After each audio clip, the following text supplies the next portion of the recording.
tady je Ondra 007 a já vás vítám u dalšího videa, spíš prvního.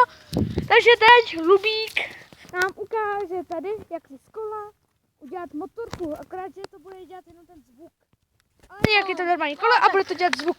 Tak díky a nejlepší je si prostě se na plastovou lahev, sice tady ta je zrovna rozřízla, ale to nevadí, to přehnete. A potřebujete prostě lahev a prostě ji zmáčknete, potřebujete určitě baky a doporučuji opravdu jenom plast, protože plechovky taky jdou, akorát, že si můžete rozříznout gumu a to pak asi člověk asi nechce. A takže takový blatník na zadní kolo? No, zrovna nepotřebuješ takový blatník. A ne prostě jakýkoliv blatník prostě. Přesně tak. Potom dá tu plastovou stopku. Přesně tak. Nemusíte to zrovna překládat, já zrovna to musím přeložit, protože je to ústě. Počkejte, já to musím nějak. No, to se musí pořádně.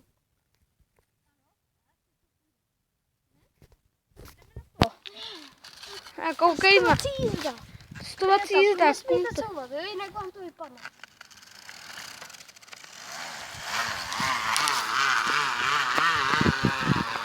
Tady to zrovna není ono, takže to můžete klidně nastavit. Takže takhle zlomíte, teď to třeba obrátím a teď to bude šupat. Tak jak to bude úplně první video. Doufám, že budu dávat.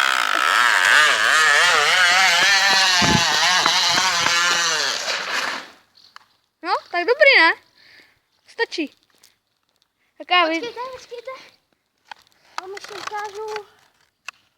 No, stačí. Možná i kdyby se... Když zkus to takhle, no. Svaně to, jaký to bude dělat. Takový slaboučko.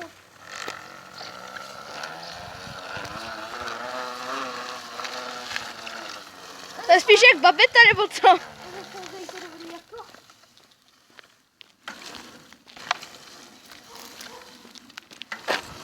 Hele, tak my už budeme ukončit toto video. Tak to je Lubík a já jsem Ondra 07 a já vám ukončuju toto video a těším se na druhý. Čau! Lubík.